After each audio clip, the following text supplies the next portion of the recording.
के संदर्भ हमें ऋग्वेद में देखने को मिलते हैं। भारत के स्वर्ण काल में वैदिक सभ्यता और संस्कृति का काफी प्रभाव था।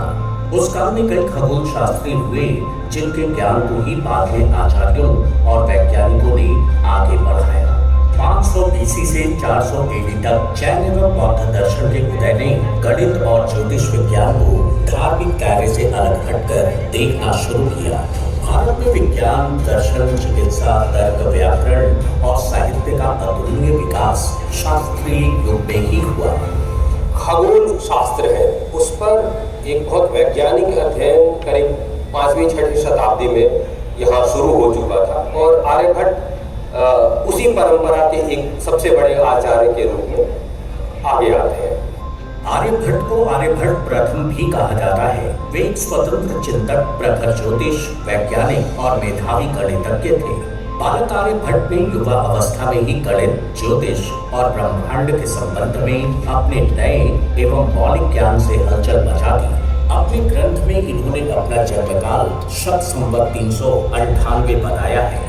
वे लिखते हैं, कलयुग के 3600 वर्ष बीत चुके हैं जब मैं ये ग्रंथ लिख रहा हूँ। मेरी आयु 23 वर्ष है। वराहमिहिर द्वारा लिखित कई ग्रंथों से ये स्पष्ट होता है कि आचार्य आर्यभट्ट की शिक्षा का केंद्र नालंदा विश्वविद्यालय था, जिसकी स्थापना कुमारगुप्त प्रथम ने 5वीं शताब्दी में की थी। आर्यभट्ट के असाधारण खगोलीय खोजों से प्रभावित होकर गुप्त शासक सम्राट बुद्धगुप्त ने इन्हें नालंदा विश्वविद्यालय का कुलपति बना दिया। आर्यभट्ट ने खगोल और तारिकना नाम से एक खगोलीय वेधशाला की स्थापना कुसुमपुरा में किया। पाटलिपुत्र का ही पुराना नाम कुसुमपुरा है, जो नंदों और मौर्यों के बाद गुप्त साम्राज्य की राजधानी रही है। यहाँ रहकर कई किताबें लिखी, जिसमें गणित और खगोल के पिंडों के बारे में सटीक गणनाएं दी। यही इन्होंने प्रयोगों द्वारा सिद्ध किया कि सूर्य स्थिर है, पृथ्वी अपने अक्ष पर घूमती है, जिस कारण से दिन और रात होते हैं। इसी बात को उनके लगभग 1000 वर्ष बाद निकोलस कोपरनिकस ने भी दोहराया। भारतवर्ष के आचार्यों और वैज्ञानिकों ने हर कालखंड में अपने आविष्कारों से दुनिया को चौंकाया है। आचार्य आर्यभट्ट ने अपने जीवन काल में कई पुस्तकें लिखी, परंतु आर्यभट्टीय 10 गीतिका, तंत्र, आर्यभट्ट सिद्धांत, इन्हीं 4 पुस्तकों का प्रमाण मिल पाया है, जिसमें कहीं भी गणितीय अंकों का प्रयोग नहीं किया गया है, बल्कि समस्त गणित और गणनाओं को संस्कृत के श्लोक के रूप में पद्यात्मक तरीके से अंकित किया गया है। आर्यभट्टीय को आर्यशत अष्ट भी कहा जाता है। समूचे ग्रंथ में 108 छंद हैं तथा 13 अतिरिक्त परिचयात्मक छंद हैं। पूरे ग्रंथ को 4 अध्यायों में विभाजित किया गया है: गीतिकापाद, गणितपाद, काल क्रियापाद और गुणपाद। ये ग्रंथ इतना प्रभावशाली रहा कि निकोलस कोपरनिकस ने आर्यभट्टीय सहित उनके सभी ग्रंथों का गहन अध्ययन किया और सूर्य केंद्रित मॉडल बनाया।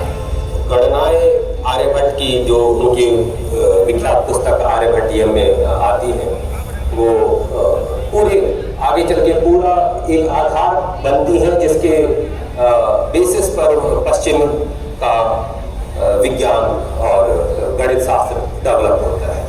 इस ग्रंथ में दी गई जानकारी ज्यादातर खगोल शास्त्र और गोलीय त्रिकोणमिति के हैं।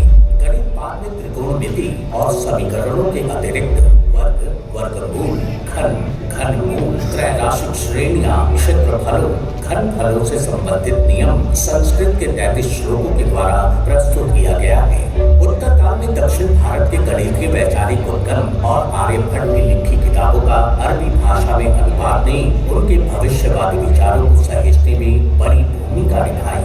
There is a great parallel when we see that what is the contribution of Aryabhatta in the field of mathematics, which makes the bone of scientific system. गणित के क्षेत्र में बिहार की जो भूमि रही है, पटना, नालंदा, यहाँ के जो विद्या केंद्र रहे हैं, इनका एक बहुत बड़ा योगदान है। तारिकना यानी तारों की गणना।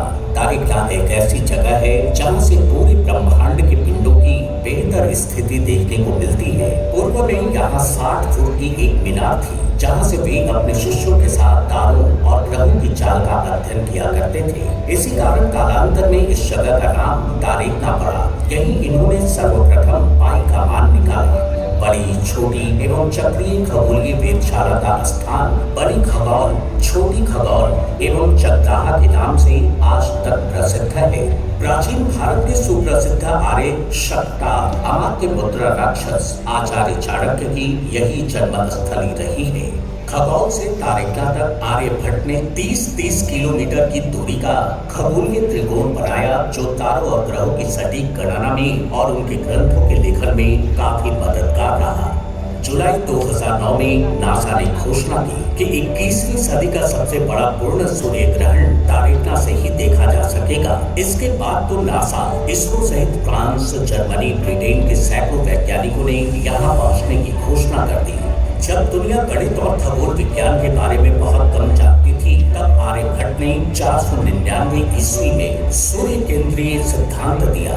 ग्रहण के समय काल को निकालने का फॉर्मूला भी इसी जीनियस ने दुनिया को दिया। आर्यभट्ट ने धरती, चंद्रमा और अन्य ग्रह नक्षत्रों पर सूर्य के पड़ने वाली प्रकाश की छाया के आधार पर ये बातें अपने ग्रंथों के जरिए बताई। जब चंद्रमा घूमते घूमते पृथ्वी और सूर्य के बीच में आकर उसे ढक लेता है, तब सूर्य ग्रहण, और पृथ्वी जब सूर्य और चंद्रमा के बीच में आ जाता है तो पृथ्वी की छाया चंद्रमा पर पड़ती है, तब चंद्र ग्रहण होता है। गैलीलियो ने जब टेलीस्कोप का आविष्कार किया तो आर्यभट्ट के निकाले गए निष्कर्ष सही साबित हुए।